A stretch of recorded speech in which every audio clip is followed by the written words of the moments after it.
Early October 1982, Logan, the typically quiet county seat of Ohio's Hocking Hills, is shocked by a pair of frightful murders and dismemberments. What follows is a twisting story involving lovers, villains, botched investigations, witchcraft, drugs, a wrongful conviction, and the community's loss of life and innocence.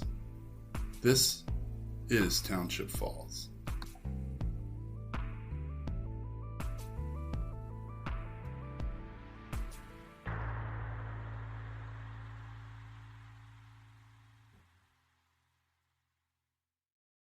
Chapter 2, Grasping at Straws.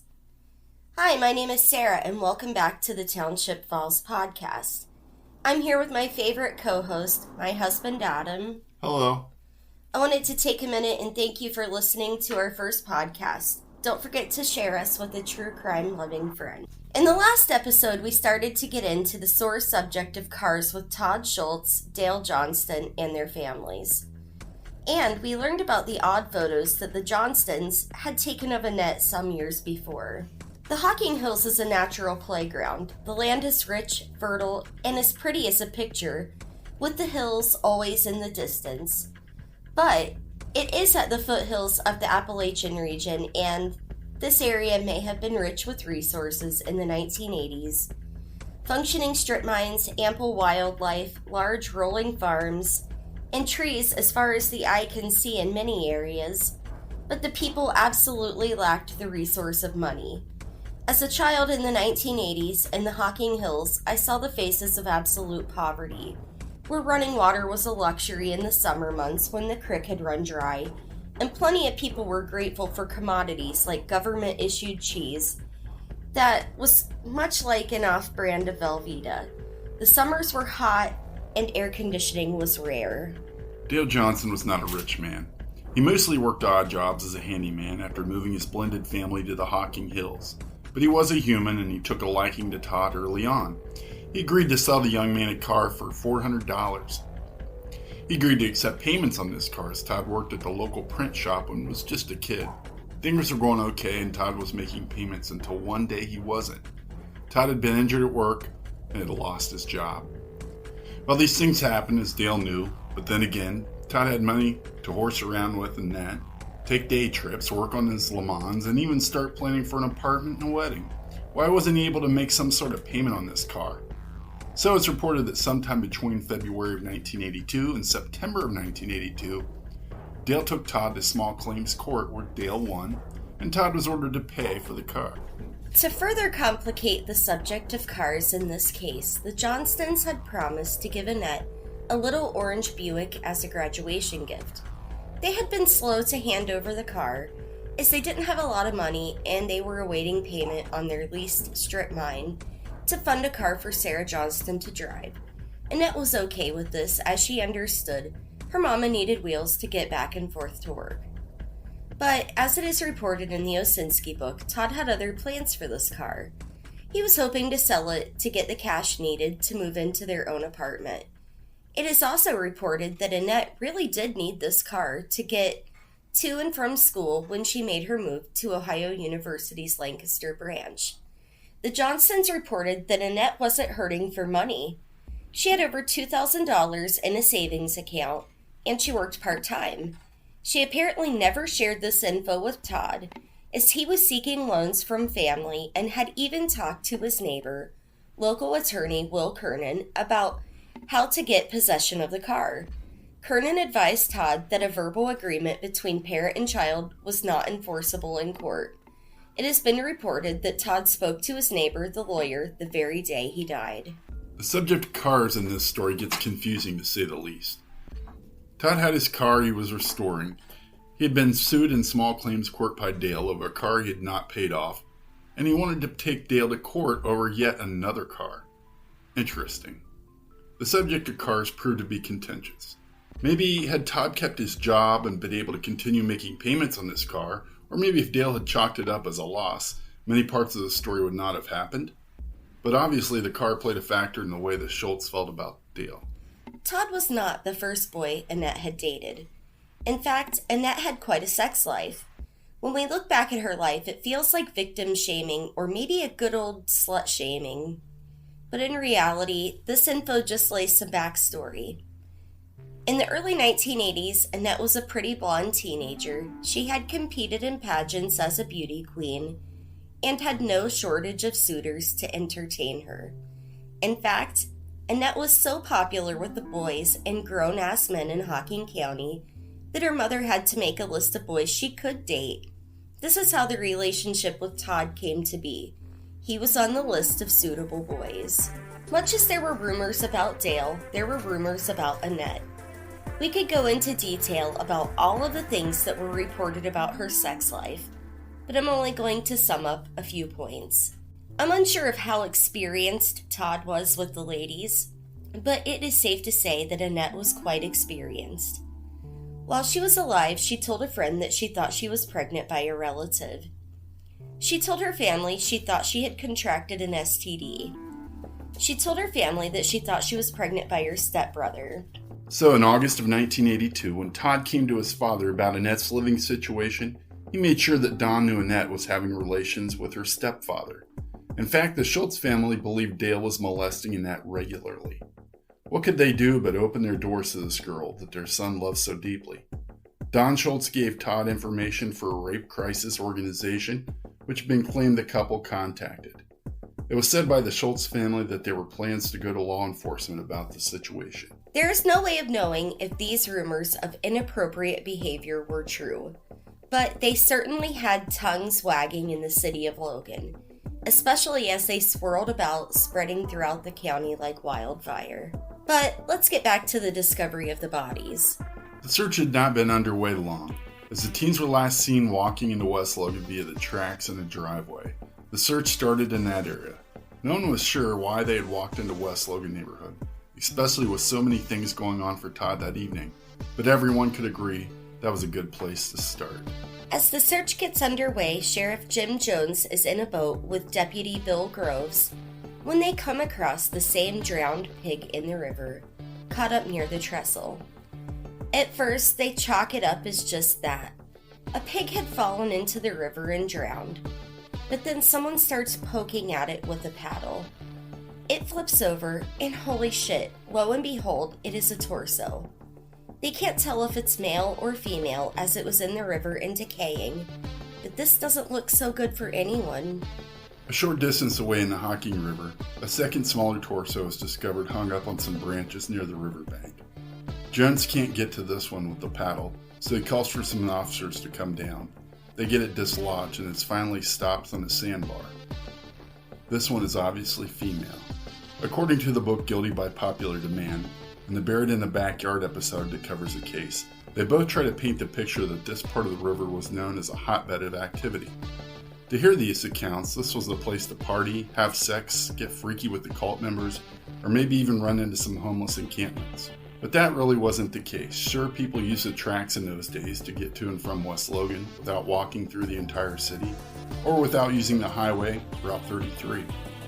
Some teens, like Todd and Annette, likely snuck off to have some privacy there, as it was just a big old field by the river. But anyone we asked tells us that no, there were no wild parties or anything like that happening every night. But think about this for a moment. Todd and Annette were missing for about 10 days. In those 10 days, most of the community wasn't super concerned. Sandra Schultz, with her mother's intuition, knew something was wrong. Her ex-husband Don also sensed that something was wrong. The Johnstons were unaware that the teens were missing until the Schultz family called them.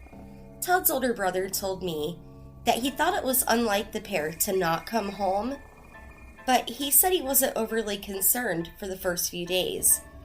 He just went on to work normally. The likelihood of their torsos just floating around in that small area for all 10 days is highly likely. No one was really looking for them for the first week they were gone. If that area was such a hotbed of sex, drugs, and rock and roll, with creepy satanic cult members everywhere, someone would have seen the torsos before they were spotted first by volunteer searchers on October 12th or October 13th, according to the different reports. The notion that the torso was a drowned pig has always baffled me. True, I have never had the opportunity to compare a dismembered body to that of a pig in the river, but imagining where a pig would have fallen in the river and drowned, nestled in that industrial area of Logan, and in between the city of Logan and the quiet neighborhood of West Logan, is one that I cannot imagine. Also, isn't that something you would want to remove to keep the river clean and free of decaying animals? Maybe it was just the situation where your mind makes up an explanation because it cannot grasp and comprehend what your eyes have actually seen. And besides, pigs are excellent swimmers. It was a decade after the events in our little town that my friend Heath and I decided to skip school one day on a whim. Now in high school and devoted equally to both Dungeons and Dragons and Boy Scouts, Heath and I were two nerds in a pod. On this day we sought an adventure, a change of pace for macadamia. Somehow word of our planned exploits reached an acquaintance of ours, Greg, who was more than game to get out of a day of school. Normally we wouldn't have balked at this, for Greg could often borrow his dad's S10 truck. However, he had come in on the bus that day. Try as we might, the kid tagged along with us. It started to sprinkle. At midday we decided on eating lunch at a dairy freeze kind of place near Cackle-Macker, our town's park. As we inhaled pizza burgers and shakes, Heath caught my eye and nodded towards our waitress. I followed his gaze to settle on the lady who was on the telephone near the kitchen. What was disheartening was that she was staring directly at us as she talked, as if she was giving our description to someone. We quickly paid and left, only to see a police cruiser beelining across the Mulberry Bridge to the restaurant. The three of us kicked it into gear, running into the city park. To our dismay, the cruiser pulled into the parking spot at the park's entrance. We had been seen. On the far side of Cackle-Macker Park is a slight knoll, followed by a tiny patch of woods, then the Hocking River. To cross the river, one had three options. 1. The Mulberry Bridge. This crosses the Hocking River and Highway 33. Also the way we had snuck across for lunch. The problem being that it's directly out in the open. Passerbys, the staff at the dairy freeze, and the cops would see us. 2. We could swim the river. Not impossible, yet we had our school clothes on. It's one thing to get a little wet from the rain, but completely soaked, not an option. 3. There's an old suspension bridge that the city's water department had used back in the day. This thing looked like the kind of bridge that Indiana Jones would have even been reluctant to cross. Running past slides, seesaws, and wet picnic tables, we could hear the policeman slam his door. A glance back confirmed he was coming after us. With the river approaching, we had to make our decision. Of course, we chose that rickety-ass bridge. Precariously slipping and grasping the wet rope, we tried not to dwell on the white water and sharp rocks below us. 3/4 of the way across, I turned back to see our pursuer. The officer had stopped his advance at the bridge. Instead of following, he had his hands out, palms upright, as if pleading for us to not continue our dangerous crossing. He might have said something, which we let the rushing sound of the river absorb. A few minutes later, we found ourselves under a Route 33 highway bridge. We needed a break to come down from our adrenaline rush and dry out a bit. Greg was worried that the law was going to get us. We assured him that they likely had bigger fish to fry. Besides, that officer was too heavy for the suspension bridge. That's when we smelled cigarette smoke. Not 5 yards away was a grizzled man of about 30, puffing on a non-filter and watching over our every move. His appearance was not unlike that of Chewbacca. The guy was shirtless, hairy, had a snot-covered beard, and home tattoos blued his furry forearms and back. Chewie grunted something and downed the remainder of a giant beer can. He then made a show of crushing the can, grabbed an old ghetto blaster-style radio, and left in the direction that we had come, towards the bridges. Moving on, we made our way onto the soccer fields in West Logan. Named Mingo Park after the friendly riverbank tribe, a single building housing restrooms and concessions occupies this area nearest the highway. It's here that we headed so that we could clean up before parting ways and heading home. The men's room was unlocked. As I was drying my hands, I heard Greg's voice muffled behind the closed door. As I approached, I froze, for I was able to discern another voice, that of an adult. I cracked the bathroom door ajar enough to see a red-faced Greg giving information to what was obviously had to be the park's caretaker. This man, equally red-faced, was asking Greg questions as to why we were not in school. He was writing his answers in a small memo pad. Fortunately, Greg had the foresight to give false information, including names and school districts. When the caretaker asked Greg, now Ron, to follow him to the office, I opened the door a little further and noticed Heath halfway to the trestle. Too many precious minutes went by. Time was not on our side, as Greg had to catch his bus and Heath and I would have to be home in time so as to not arouse suspicion from our parents. I pushed the door open, yelled, "Come on, Ron!" and I dashed across the soccer fields towards Heath. I wasn't worried too much, for I could be fast when it counted. After all, didn't that old man have a limp? I caught up with Heath and was aware that Greg was right behind me. I was not prepared to see the caretaker in his truck coming up after us, full speed, engine rev, echoing off the riverbanks. Heath and I went over the tracks and down the embankment on the other side. I could hear Greg's metallic steps traversing the train tracks across the trestle. This was followed by the distinct sound of a truck door slamming. Clothes be damned, I slipped into the Hocking River, and Heath followed. The river water hit us about waist deep as we worked our way across the other bank. Our eyes were on the sun-dappled trestle the entire time. We knew Greg made it okay, for we could hear the limping man attempt to tracks, curse, and make his way back towards his truck. I turned a victory smile at Heath. In our distracted crossing, we had become entangled in a jumble of half-sunk limbs and river debris that formed a sandbar of sorts. Between the two of us, a couple dozen water snakes slithered in and out of the obstacles, approaching us both. Though we were manly enough not to scream, somehow the caretaker heard us scrambling. He proceeded to yell from the tracks for us to get up and out of the river. We obliged, leaving angry man and snake behind. It was later that evening at Heath's house that we were sharing the tale of our day's adventures with Heath's older brother Ryan. He listened, nodding as we ticked off the high points. When we relayed the part about the snakes, Heath's brother instantly turned pale. "You pussies know that that's where those torsos were found, right?" Back to Dale. Johnson was an eccentric man, as we have established. People could not grasp why he would show up to this search effort with his wife. As the torsos were discovered, Dale and Sarah held each other quietly, likely praying that it would not be their bright and beautiful daughter pulled from the river. Dale offered to identify Annette, but that was an odd offering in the eyes of local law enforcement. Eventually, Dale offered Officer Mowry the 3 nude photos of a gun-toting Annette, taken some years before, to aid in the identification. It is worth noting that these photos were never returned.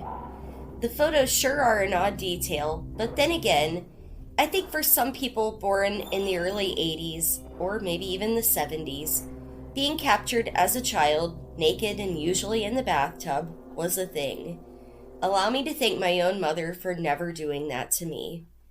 I've heard lots of friends recount stories about how those photos were horrifying and how they feared their parents would show those to new boyfriends and girlfriends as they grew up. It was a weird time to be alive. I don't know if that's just a thing that happened in Hocking County or not. You could get in touch with us on social media and let us know if your parents ever took photos of you in the bathtub in the 70s or 80s. At the scene, law enforcement knew that the Schultz family suspected Dale had something to do with this. They seemed to be taking it into consideration, paired with his appearance at the search and his offering of the photos and other assistance. The scene was a mess. It had to have been the work of a depraved outsider, certainly. Logan is the type of place where doors are left unlocked and we know our neighbors.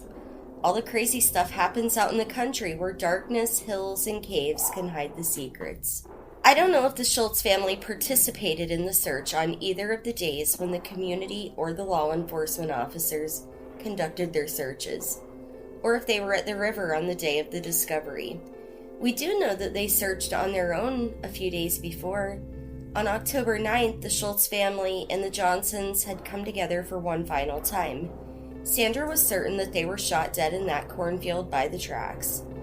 To set everyone's mind to ease, some of Todd's friends, his brother, his father, and a few guys from the fire department reportedly went out to search the riverbank, the cornfield, and the train tracks. It was said that they even looked in a few boxcars, but nothing was found. That was also the last time the two families would come together again. It was said that Sarah wanted to collect Annette's things, and Sandra said something like, "No, we haven't found them yet, so those things can stay here until we find them. Then you can have them." Sarah ran from the house crying. Dale asked to speak with the neighbor, who had been called in to join them, and the neighbor let Dale know that everyone disapproved of his lifestyle. Sandra had told her all about it.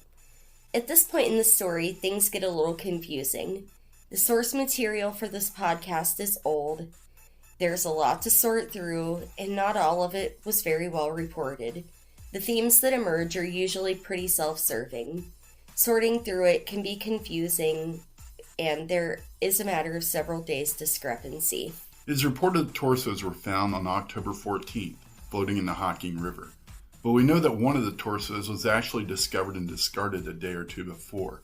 Some reports say on October the 12th and some say on October 13th. It's reported that body parts and the dismembered heads were discovered 2 days later on October 14th, but some sources say on October 16th, buried a short distance away in a cornfield. The victims were absolutely mutilated. Todd's lung had been cut. The victim's genitals were cut away.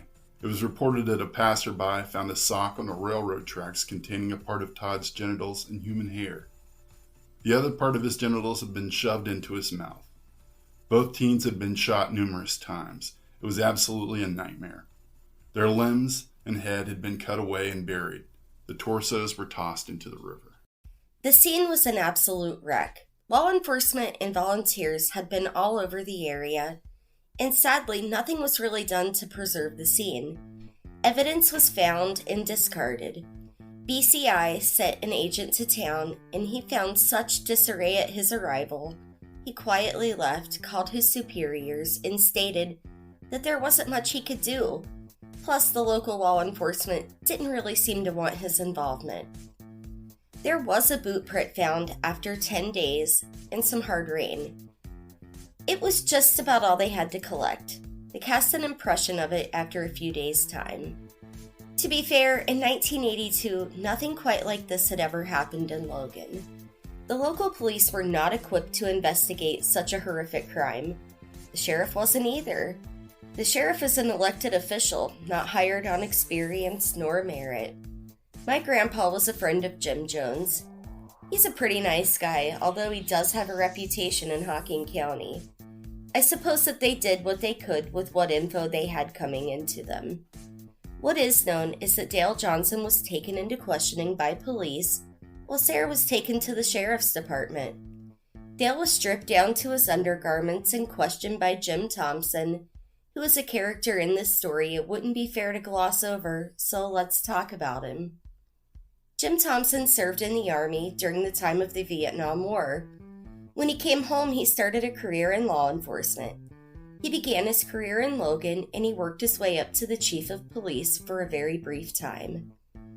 While it is unclear on paper why Thompson was demoted to detective in 1980, the rumor in Logan is that he was way too interested in the satanic cult, and he had suffered from being exposed to Agent Orange and Nom.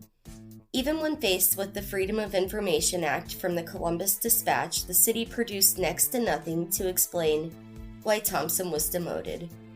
What people would say is that Jim Thompson was reported to have been seen around town with grease paint on his face, decked out in camo, wearing a necklace made of chicken feathers. To say he was also an eccentric would be reasonable.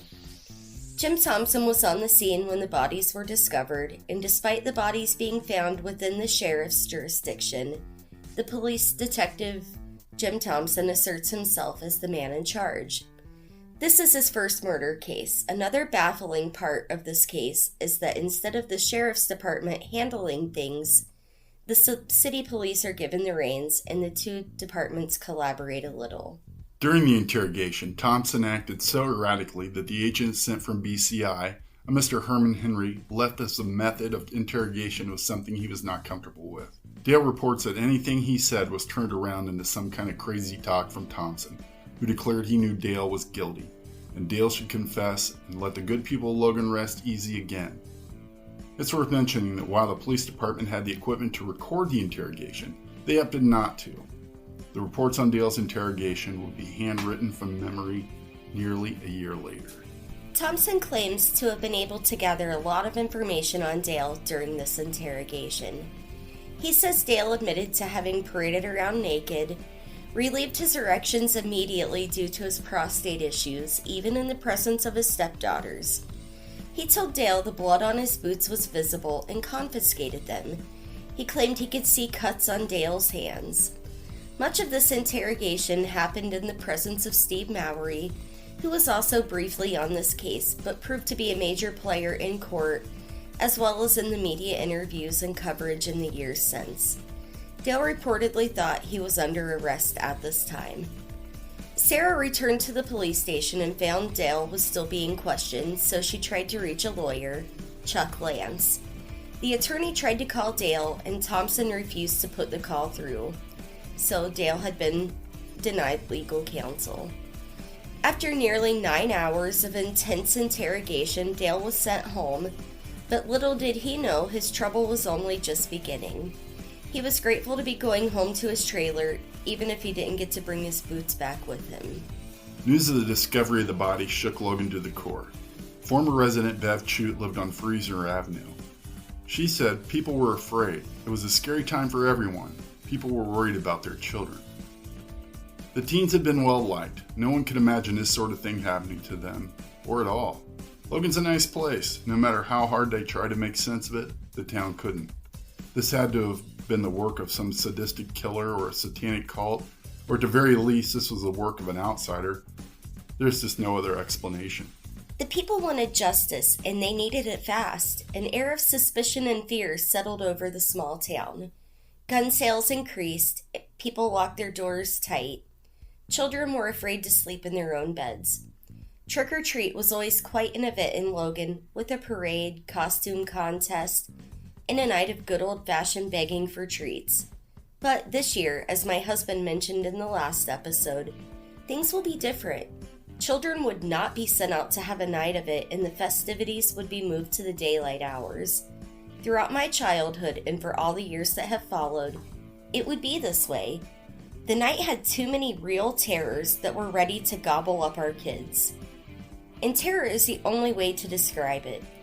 As people began to understand exactly how the couple had died, been dismembered, and buried in a way that seemed nothing short of absolute evil, it was like the boogeyman had stepped right out onto the city streets.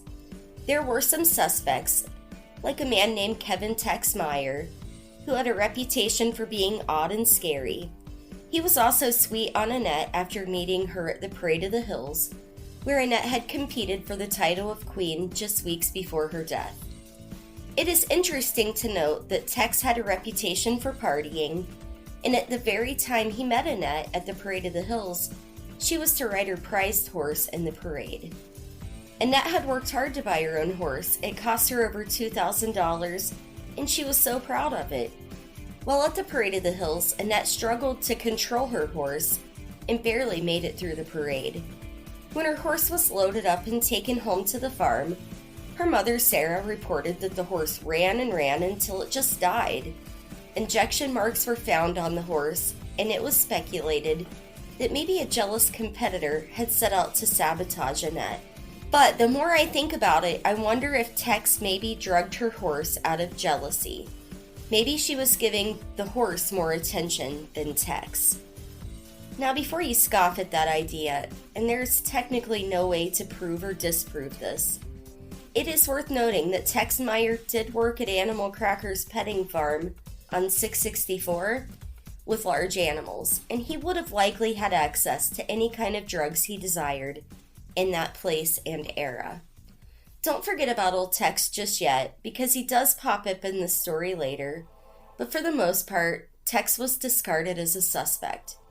Because in a town the size of Logan, wouldn't you know it, there are two Kevin Meyers. When presented as a suspect, Sheriff Jim Jones discarded the notion, as he had personally worked with Kevin back when Jim was working for the Hocking County Road Crew.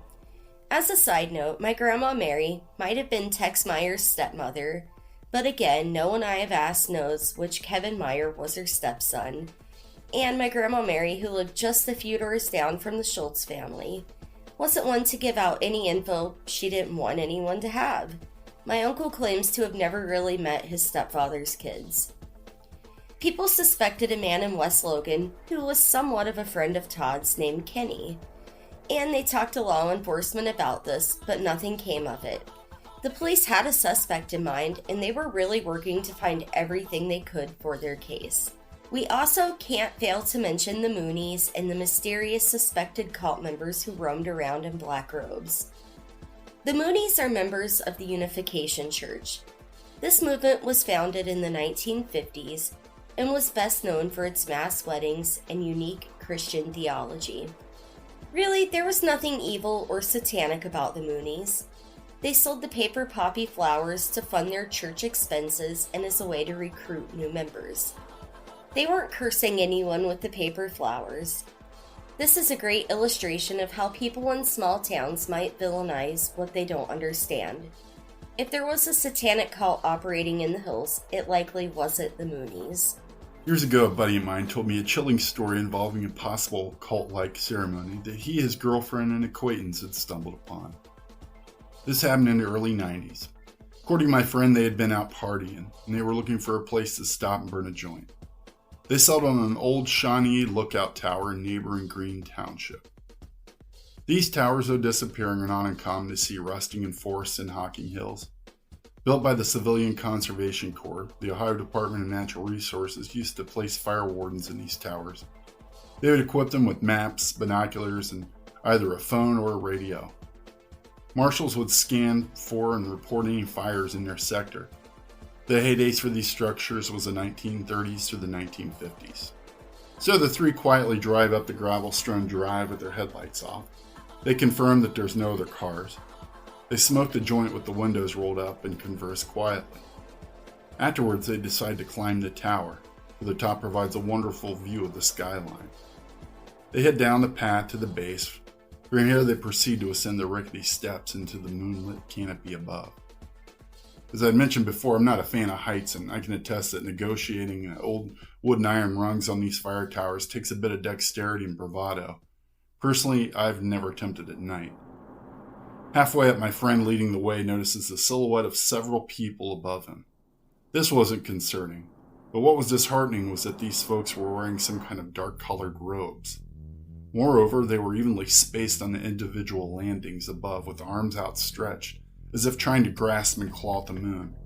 Soon the other two caught up and confirmed in whispered tones what they were seeing. They were in agreement that they had not seen any other vehicles at either the turnaround or the path to the tower. From above, one of the robed figures yelled down, "Get them!" Within seconds, the sound of many boots could be heard on the steps from above. The three scrambled down the last steps themselves in almost complete darkness, as the light from above was blocked by the robocall. They managed to make it to their car and turned around, spitting gravel. At the first few of these rogue people came out of the woods, violently smacking the windows. They half-drag one man who grabs one of the rear door handles. The whole while a rogue woman, whom the three do not recognize, is spit-flaked screaming unintelligibly, wild-eyed. They leave the fire tower and the cult behind them in the moonlight, and return to Logan to tell the tale, including to me, another day. But the satanic cult activity was noteworthy and raised a lot of speculations and questions for some, as we will touch on in another episode. The Schultz family was quite vocal from the first day the teens were missing that Annette's stepfather, Dale Johnston, was involved. This is something that no other reporting has ever touched on, because everyone is always so shocked about how this case went from the start. It seems that anyone who talks about this case says, how did this speculation lead to a case when there was literally no evidence to point to the suspect, other than some hearsay and odd photos from years before? Well, that's easy. In most small towns, the police, emergency services, and fire department are all closely related, and in many times based out of the same building, or at least awfully close in proximity. The people who work in these areas form a bond like family. Don Schultz was a firefighter. He was friends with Detective Jim Thompson, as well as probably every other person in law enforcement, EMS, and the fire department in Logan. It is pretty obvious that in Don's darkest hours, his work family closed ranks and wanted nothing but justice for Don's boy. If Don said Dale did it, then he had to be tried for his crimes, and the detective in charge was willing to do the work to find the evidence. If you're interested in hearing exactly how Don and his late ex-wife Sandra felt, I would strongly encourage you to watch the Reasonable Doubt DVD, which we will link to in our show notes and on the site. While the footage is old, it really does illustrate the attitudes and opinions of this case. One of my uncles helped to search the river with the sheriff's department. Another uncle guarded the crime scene overnight several times as sense was made of the scene, and he reported being scared to death about the whole thing. Despite the cry for action and the general sense of outrage and fear, it took a long time to build a case against Dale. Nearly a year to be exact. Slow and steady wins the race, as the old saying goes. During that year, the Schultz family grieved. It is safe to say that this terrible tragedy shook them to their knees. I have nothing but compassion for them because I know that grief and tragedy do terrible things to those left behind. But in their grief, they were out for justice. They seemed to forget that they weren't the only ones to suffer a loss. They told their friends and neighbors their side of the story. Rumors in town swirled about. People were angry. It was said that the Johnsons were not in attendance at the memorial the city of Logan held for the teens. It's easy to see why they wouldn't want to grieve with the folks who were so adamant that they had murdered their daughter. They did have a memorial service for Annette on October the 20th, when her remains were returned to her family after examination. She would be cremated. 2 days later, the police would be permitted to search Johnson's home. Very little was found, other than some riding boots, several guns, ammo, and some of Dale Ray's military gear. He was home on leave from the Marines to attend Annette's memorial. So you might be wondering, what could have been the motive for these brutal killings? It became widely accepted that Dale was jealous and was willing to do anything, even kill, to keep Annette from going to the police about this supposed involvement with her. Remember, Annette and Todd said that she needed to move in with the Schultz family because of a situation at home. The situation at the Johnston home that warranted Annette moving in with her boyfriend is that in August, Todd had come over to swim in the creek. Dale caught the couple changing into their swimming clothes together in Annette's bedroom. Dale told the couple he didn't agree with that, and Annette called him a hypocrite. Sarah and Dale allowed the family to go naked at home, so how was this any different? Dale reminded Annette that while she lived under his roof, she would follow his rules, or she was free to live elsewhere. She was an adult college student with a part-time job after all. Annette said fine. She packed up some of her things and went to live with the Schultz family. All of this happened one day after Annette and her stepfather Dale returned from a trip to the Ohio State Fair to show horses with 4-H. One must consider, did Annette say that her stepfather was molesting her so that she could live with the Schultz family with no questions asked? It had to be known that the Schultz family would have a hard time taking in another person to their home. As Don and Sandra had recently divorced, Sandra was receiving some assistance to go back to school. And there had always been some rules about providing support to people not related. The accusations of abuse would be a fast workaround to the whole situation. But that's just my opinion, not fact. Nothing I can prove, as both victims have been gone for many years. If there was something like that going on at the Johnston home, it's hard to imagine that Annette would willingly spend a week house sitting for her parents just in September, right before she died, while they were away in North Carolina. The Johnstons reported that when they arrived home a little early, they sat up talking with Annette well into the night. They also reported that Annette was still coming around to the farm to have lunch with Dale regularly, as she worked part-time in the strip mine office on the property. In early August that year, Annette had gone to the Ohio State Fair and spent something like half a week with Dale, sleeping in a camper and showing her horses. I don't know, but to me, if this man, her stepfather, was really such a bad person who was inappropriate with her, why did she willingly spend so much time with him? I've been around men who make me uncomfortable, and as a rule of thumb, I just never interact with them without someone safe around. didn't Annette have that same sense of safety also? Anyhow, one family says that Annette has moved into the Schultz home over being scolded by her stepfather, and the other says that he was inappropriate with her and jealous of Todd. We also don't want to get too hung up on this. I only mention it because it's such a part of the story. But I'm not out to investigate these accusations. We must remind ourselves that this would have happened more than 40 years ago. Either way, there could be no resolution on that subject. It's truly best to take all of this information with a grain of salt and just hold the knowledge without becoming emotional. But there was plenty of gossip going around for people to get emotional about.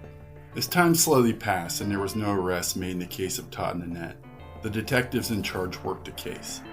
They visited the Johnston farm, talked to potential witnesses, and yielded concerned calls from citizens. People reported suspicions, things they had seen, and ideas that they had had. One witness, a Miss Shirley Frazier, noticed a teenage couple and a man on the tracks. When the men went to the cornfield, the girl stomped after them. As she was getting ready to leave after dropping her kids off at her mother's home on Homer Street, she had heard several gunshots and a woman's voice screaming, "My God, you shot him!" followed by 3 more shots. As she was in her car, she saw one of the men who entered the cornfield glowering at her. So she hightailed it out of there. Much later, she would admit that she sort of regretted ever bringing up that she had seen that. She was made out to be a liar by the detectives during the trial. Another man, a Mr. Clarence Mason, was on his way to work. As we have mentioned, people frequently crossed over the tracks for easy access to West Logan and Logan without the highway. As Mr. Mason was walking through his backyard toward the tracks from Homer Street to go to his job as a night watchman at a plant nearby, he heard some howling, chanting, and screaming. He decided he didn't want to risk walking up on whatever was going on out there by the river at nearly 2 a.m. He decided to take the long way and ride his motorcycle instead. One particular witness of interest is a young man named Steve Rhine. Keep this witness as well as the statements he made in mind for later. Steve had met Todd and Annette not too long before they disappeared, as he was dating a Schultz cousin. At some point, Don Schultz produces this kid. He says he might have seen the kids with Dale Johnston. According to Steve Rhine, he had seen Dale, Todd, and Annette having an argument. While the new witness had a hazy recollection, the 2 sheriff deputies that interviewed him took notes and reported back to Detective Thompson. This was crucial to building a case against Dale. There had to be some kind of connection between Dale and the victims of October 4th if there was ever to get an arrest. Thompson decided it would be a good idea to hypnotize the witness to enhance his memory. While never having conducted a hypnosis session, this is another of Thompson's eccentric interests. So he sets up a couple of sessions to put Steve Rhine in a trance. While the sheriff's department decided Rhine would not make a good witness, as they had discovered the argument that Rhine had actually witnessed a few local runaways from a group home. Thompson is grateful for the tie to Johnson, even if it's an exaggeration of unrelated events. After hypnotizing Rhine and helping to fill in the blanks of his memory, they set a time to meet again for another session. 4 days later, Rhine has a flood of memories. It was an older man with an orange car forcing Todd Schultz into the car. Steve witnessed an argument, and now there's that idea that Dale kidnapped his stepdaughter and her strapping teenage boyfriend, held them for hours before shooting and dismembering them. And his wife, maybe younger stepdaughter, helped them to do all this out at the farm, before loading them up and bringing them back into town to toss into the river and bury. Dale lived on an active strip mine, his farm bordered on a national forest. He had plenty of places to hide a body where it would never be found, but nonetheless, it appears that this was the theory on what had happened. Meanwhile, Tex Meyer had left town. Kenny was still rousing the suspicions of his neighbors, and in nearby Nelsonville, Ohio, co-eds were under attack at Hocking Technical College, where Annette had studied. The Moonies were still hanging around town. Sarah was unable to hold on to her job at the optometrist's office. People accused her boss, Dr. Mason, of having an affair with her. which is just a jab at a well-respected doctor for employing a grieving mother. People in town started to say Sarah was involved in the killings. Why else would she have taken a butchering class at the college? Did she really need that special set of knives to butcher the animals Dale might have hunted, such as deer, rabbit, or maybe even some turkeys? Meanwhile, Sandra Schultz admitted to taunting Sarah in town when she would see her, asking her things like, "Butcher anyone today, Sarah?" Someone started a rumor that while helping to kill her own daughter, she took Annette's shoes off of her feet and kept them for herself. Her daughter Michelle was removed from her care, citing concerns for Michelle's well-being and safety. The law enforcement officers on the case were often seen around the farm, and anyone who tried to support the Johnston family by visiting their mobile home outside of Logan could be sure they would be followed, stopped, and maybe even harassed. In February of 1983, Dale Johnson went into Logan. He stopped by the Logan Daily News office. He placed 2 ads, one advertising a reward for the information in the case. The second ad was to advertise a scholarship at Hocking Tech for his stepdaughter. It was to be called the Annette Tiger Cooper Johnston Scholarship. People in Logan felt sure that Dale's money was safe. After all, what information was there to come to light? Everyone was certain he was the responsible party. There was a few around town who weren't so sure. There was rumors that the murders were drug-related. You see, Annette was quite straight-laced in high school. It was reported that she was a drug informant for the local police, telling them who was dealing and where the parties were taking place. The activity led to Annette receiving death threats to the point that she was afraid to ride the bus to school before she graduated. But since she had been with Todd, she had been letting herself go a bit. Her hair wasn't getting the attention her friends and family were accustomed to. She began to hang with a different crowd, and even spoke with her mother about casual drug use. I'm sure we all know that teen years have been smoking pot for, well, ever. In the 1980s they were smoking pot too. While it doesn't fit with the beauty queen or the computer brain persona, it appears that Annette and Todd like to get high too. Maybe someone she had told on wanted to get even?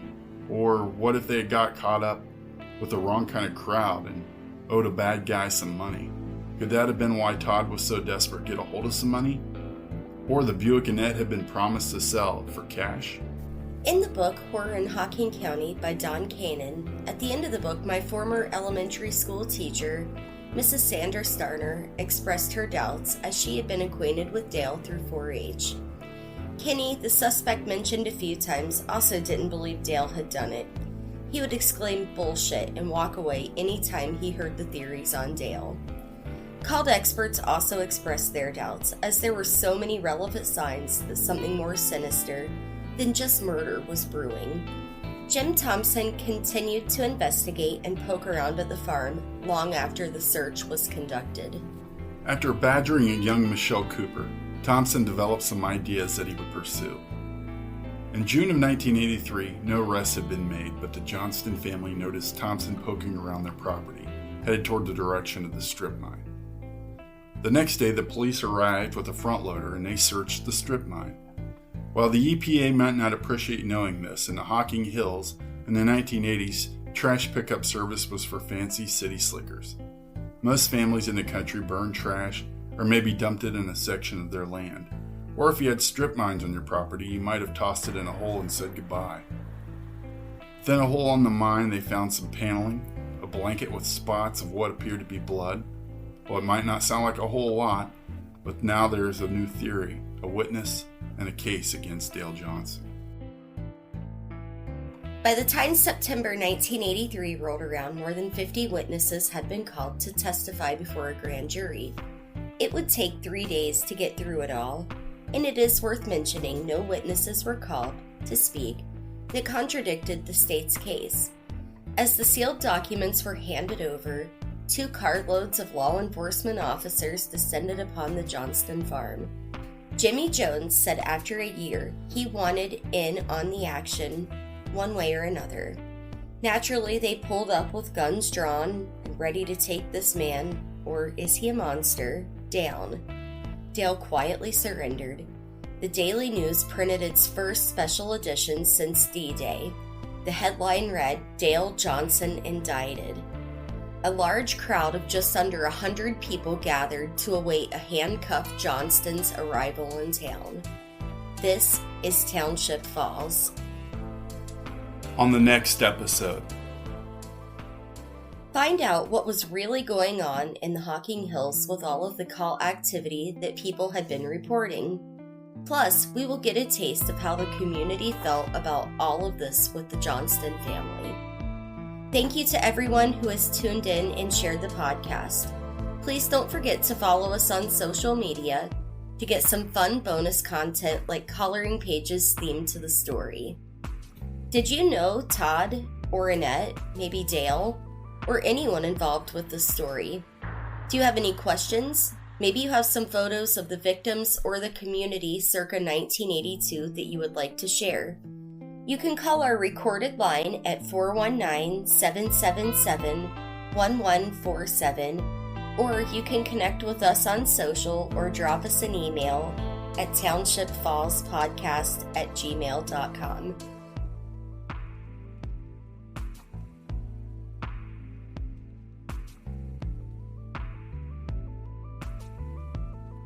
Music by Richard Ratvasky and Layman's Terms.